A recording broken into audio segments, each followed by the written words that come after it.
un podcast ninja sobre Big Data, episodio 74, el método definitivo para el análisis de datos.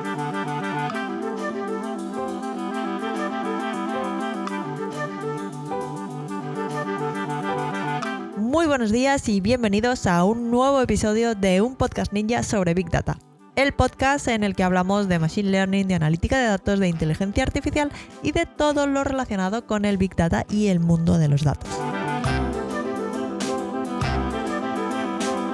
En este podcast hablamos de inteligencia artificial y de Big Data de manera normal, alejándonos de las ideas de las pelis y tratando todos estos temas con los pies en la tierra y con sentido del humor.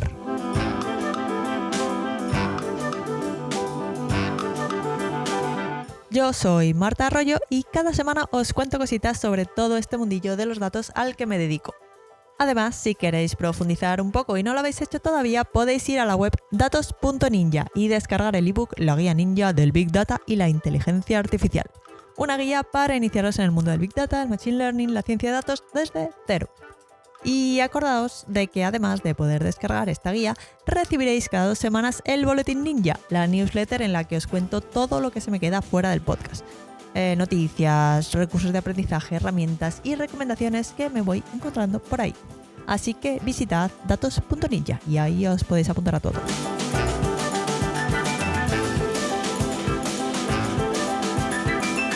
Hace unas semanas os hablaba de esas habilidades intangibles que debería tener un buen ninja de los datos al enfrentarse a un nuevo conjunto de datos, a un nuevo dataset. Saber qué preguntas hacerse para así comprender el contexto del dataset, para qué fue recopilado, qué problema específico se quiere responder con esos datos, estas cositas. Saber cómo enfrentarnos a nuestros hallazgos magistrales con la ayuda del esclavo cortarrollos, recordad, que nos recordaba todo el rato que vamos a morir. Si no sabéis de qué estoy hablando ahora mismo, os recomiendo que escuchéis el episodio 70 del podcast. Os lo voy a dejar enlazado en las notas del programa. Y bueno, entre otras cosas, también os sugería que os tatuarais en la frente que correlación no implica causalidad. Pero vamos, que lo que os recomiendo es que escuchéis el episodio si no lo habéis hecho, porque lo que voy a hacer hoy es daros unas cuantas recomendaciones que tener en cuenta cuando estéis en un proceso de análisis de datos, para que consigáis el método de análisis de datos definitivo. Estas recomendaciones van más allá de lo típico de familiarízate con los datos, fíjate en el tipo de datos con el que estás trabajando, si son números, si son variables categóricas, y luego analiza anomalías y mira qué pasa con los valores faltantes. Que sí, que todo eso lo vais a tener que hacer y que está muy bien. Pero estas son ya recomendaciones de pro. Primero, podemos separar el análisis de datos en 3 fases interrelacionadas. Una para comprobar si nos fiamos realmente de los datos que tenemos. Es decir, ¿creo yo que estos datos son consistentes y que el proceso para recolectarlos ha sido el correcto? ¿Me fío de que representen lo que yo creo que representan? Y luego, una vez hayamos superado esa etapa, habría otra en la que el objetivo es interpretar de manera objetiva los datos. Aquí, muy importante, la parte de la objetividad, porque vamos a describir lo que muestran los datos sin añadir opiniones o interpretaciones subjetivas. Y ya tendremos tiempo para las hipótesis más tarde. Por ejemplo, imaginad que tenéis un dataset sobre el uso de una aplicación móvil y queréis entender cómo los usuarios interactúan con una nueva funcionalidad que habéis metido en la app en la última versión. Bueno, pues en esta parte de descripción, en esta segunda etapa, no nos metamos en formular hipótesis sobre si a los usuarios les gusta o no la nueva funcionalidad. Simplemente nos centramos en los datos objetivos. El número de veces que se ha accedido a la nueva funcionalidad, cuánto tiempo pasan usándola o la cantidad de veces que la usan en comparación con otras funciones de la aplicación.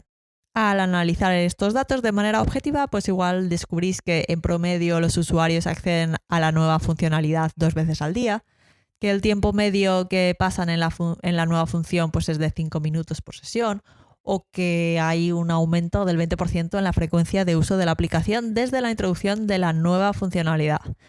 Todas estas cosas son objetivas, son así, según los datos de nuestro dataset. No hemos intentado interpretar nada sobre si estos resultados son buenos o son malos para la aplicación, para los usuarios o para nuestra empresa. Eso son lo que nos dicen los datos.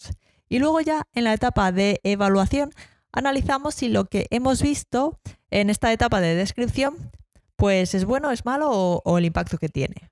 Lo bueno de hacerlo así, de separar el análisis en estas etapas, es que minimizamos la introducción de sesgos en la interpretación de los datos. Si mezclamos la descripción con la evaluación, podemos terminar viendo solo lo que queremos ver, en lugar de lo que los datos realmente nos están mostrando.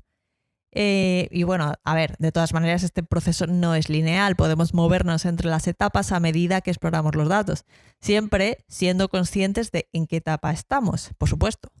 Pero volviendo un poco a la primera etapa en la que no teníamos claro si fiarnos o no de los datos que nos han pasado.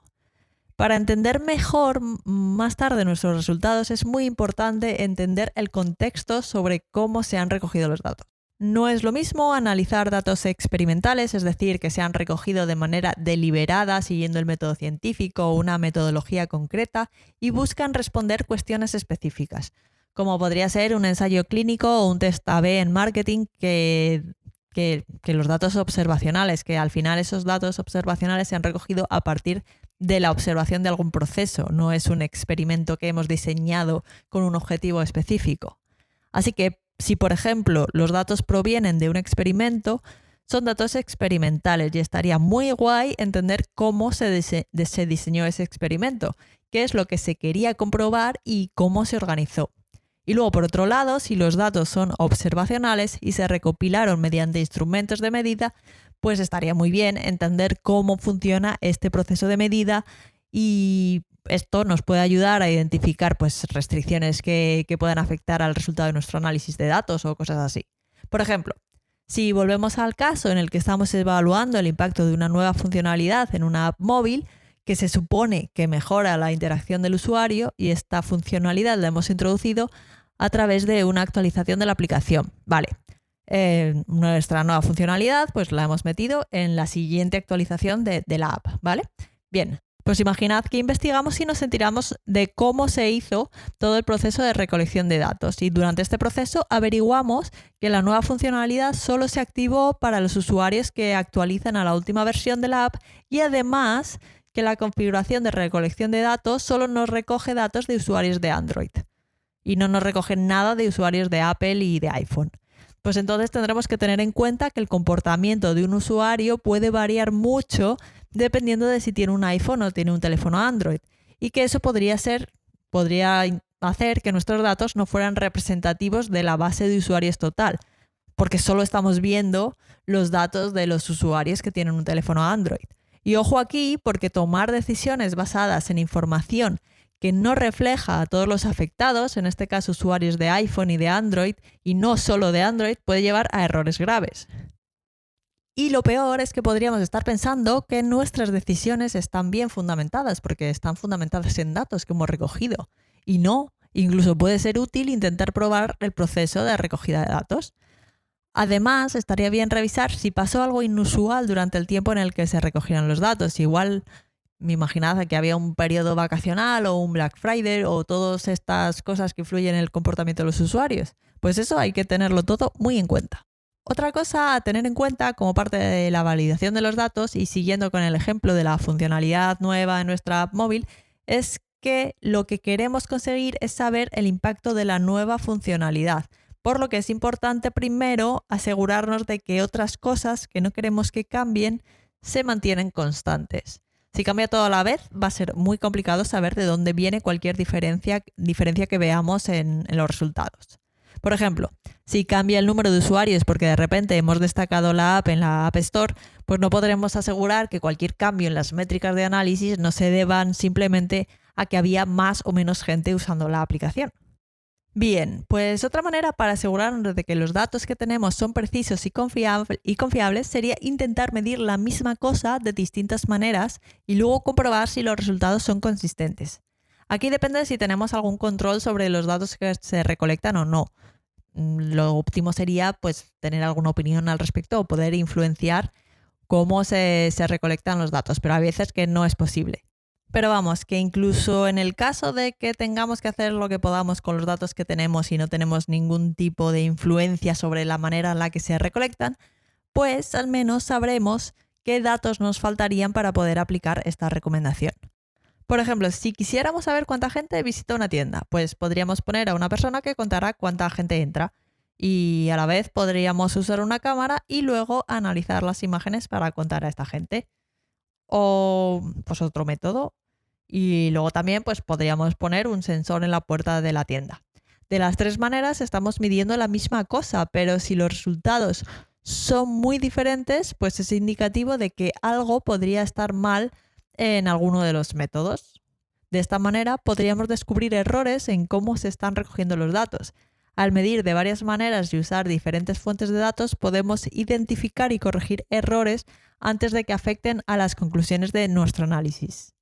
Vale, pues ya hemos validado los datos, nos hemos enterado de cómo los han recolectado, hemos medido la misma cosa de varias maneras y hemos visto que el resultado es consistente. Nos hemos asegurado de que lo que no tiene que cambiar, no cambia. Vamos, que en conclusión, nos fiamos. Ahora entramos en la parte de descripción de los datos, de la manera más objetiva posible, recordad. Vamos a describir lo que muestran los datos y nos guardamos nuestras hipótesis para luego. Vale, pues para eso usaremos métricas. Antes os ponía un ejemplo y os hablaba de que los usuarios acceden a la nueva funcionalidad de nuestra app 2 veces al día, en promedio, que pasen un tiempo medio de 5 minutos por sesión en la nueva funcionalidad y que la frecuencia de uso de la app desde que introdujimos esta nueva funcionalidad pues había aumentado un 20%. Bueno, todo esto son métricas. Estas son sencillas, pero según vayáis subiendo de nivel en vuestro camino como ninjas de la analítica de datos iréis utilizando pues métricas más complejas o métricas incluso personalizadas que os inventéis vosotros mismos. Ok, pues cuando calculéis una métrica nueva es una buena práctica comparar el resultado con mediciones anteriores para ver si los resultados son consistentes con lo que habíais obtenido o no. Si vuestros números son muy diferentes, puede ser una señal de que algo está mal, ya sea en la forma en que se están recogiendo o analizando los datos. Por ejemplo, otro ejemplo. Imaginad que trabajáis en el equipo de analítica de datos de Instagram y hasta ahora habéis medido pues, el engagement en redes sociales a través de la tasa de clics en las publicaciones. Entonces, si hay una publicación con más clics, pues es que la gente está más entusiasmada con esa publicación, más engagement. Entonces decidís introducir una nueva métrica de engagement que también considera las interacciones en la publicación, como los me gusta, los comentarios, las veces que se comparte, para ver una imagen más completa del engagement. En mediciones anteriores, la tasa de clics en las publicaciones tiene un promedio histórico del 2%. Y la nueva fórmula que habéis diseñado, que combina los clics con los me gusta, con los comentarios y todas estas cosas, pues resulta en una puntuación promedio de 4,5. Es una fórmula que os habéis inventado, pues en este caso, en una publicación, pues da un 4,5, en una escala del 1 al 10. Aunque no podéis comparar directamente la tasa de clics del 2% con la puntuación de engagement de 4,5 que os ha salido, debido a que son diferentes, podemos ver si las publicaciones con altas tasas de clics también muestran altas puntuaciones del engagement nuevo que os habéis inventado, con la nueva métrica. Si resulta que encontráis publicaciones con alta tasa de clics pero puntuaciones de engagement bajas, con la métrica nueva, pues hay que investigar más sobre la nueva métrica. No implica que esté mal, implica que tenemos que saber más sobre cómo se calcula y lo que se está obteniendo. Vamos, que tendréis que hacer un trabajo adicional para comprobar que refleja la métrica esta nueva lo que queréis obtener. Y si algo no cuadra, mejor asumir que estáis equivocados hasta que se demuestre lo contrario. Muchos superdescubrimientos en un análisis de datos resultan luego ser un error. La idea es que los resultados sean consistentes y buscar mucho esa consistencia. Y ya en la última parte del análisis, cuando evaluamos lo que hemos visto en la etapa de descripción de los datos, pues analizamos si es bueno o no. En esta tercera etapa ya estamos ready para hacer hipótesis y buscar pruebas que las demuestren o que las descarten. El análisis de datos es un proceso iterativo, recordad. Al hacerlo encontraremos anomalías, cosas que no esperábamos, tendencias y otras características interesantes. Luego estos hallazgos pueden ser el punto de partida para desarrollar teorías que expliquen por qué ocurren estas cosas. Y cuando observéis algo inusual o interesante en vuestros datos, pues ya podríais empezar a formular teorías para explicarlo. pero es importante no asumir que nuestra teoría es correcta. Hay que buscar pruebas, siempre. Y muy importante, algo sobre lo que os hablaré en próximos episodios, es que un buen análisis de datos no son un montón de números y gráficos y ya, sino que además hay que contar una historia coherente sobre lo que esos datos significan. Para asegurarnos de que estamos contando una historia correcta, necesitamos cuestionar nuestras propias conclusiones con más preguntas y más experimentos. Como os he dicho todo el rato en este episodio, esto es un proceso iterativo. Vamos a repetir las diferentes etapas varias veces. Y aunque muchas veces no va a ser posible realizar estos experimentos que se nos ocurran para validar nuestras hipótesis o descartarlas, pues ya solo con el hecho de plantearlos podemos tener nuevas ideas sobre cómo analizar y validar nuestros datos. Con todo esto vamos a entender mejor el conjunto de datos actual y potencialmente descubriremos nuevas métricas y técnicas que serán útiles para futuros análisis. Y sobre todo, recordad que el análisis exploratorio de un dataset es un proceso iterativo. Que esto os lo he dicho 20 veces ya. Qué pesada. Pero es que quiero que recordéis que pasaremos varias veces por las fases de validación, de descripción y evaluación de los datos, por lo que no se trata de hacer que cada cosa de cada fase sea perfecta a la primera antes de pasar a la siguiente. De hecho, a menudo pasa que al final del análisis descubrimos algo que nos lleva a cambiar el enfoque o la dirección. Y si hemos pasado un montón de tiempo perfeccionando los primeros pasos, pues igual descubrimos que eso que nos hemos pasado tanto rato perfeccionando, pues no es relevante como lo que podíamos pensar al principio. Y entonces hemos perdido un montón de rato. Por lo tanto, la idea sería lograr algo razonable a lo largo de todo el proceso de análisis en lugar de buscar la perfección desde el principio. Y también, muy importante, dejar notas a nuestro yo del futuro sobre las decisiones que vayamos tomando sobre los datos, qué hicimos con las anomalías, con los valores faltantes y estas cositas. Porque parece que te vas a acordar, pero luego no te acuerdas. Y vuestro yo del futuro os lo agradecerá, os lo aseguro. Y bueno, básicamente tened en cuenta estas 3 etapas y un poco las recomendaciones que os he dicho, y recordad que es un proceso iterativo que vais a pasar varias veces por las distintas fases. Y nada, mucho ánimo en vuestro camino como analistas de datos. Así que nada, espero que os haya gustado el episodio. Hemos repasado todas las recomendaciones que se me han ocurrido para realizar análisis de datos. Recordad que también está el episodio de análisis de datos exploratorio en el que os lo explico todo desde el principio. Os lo voy a dejar enlazado en las notas del programa por si queréis echarle un vistazo.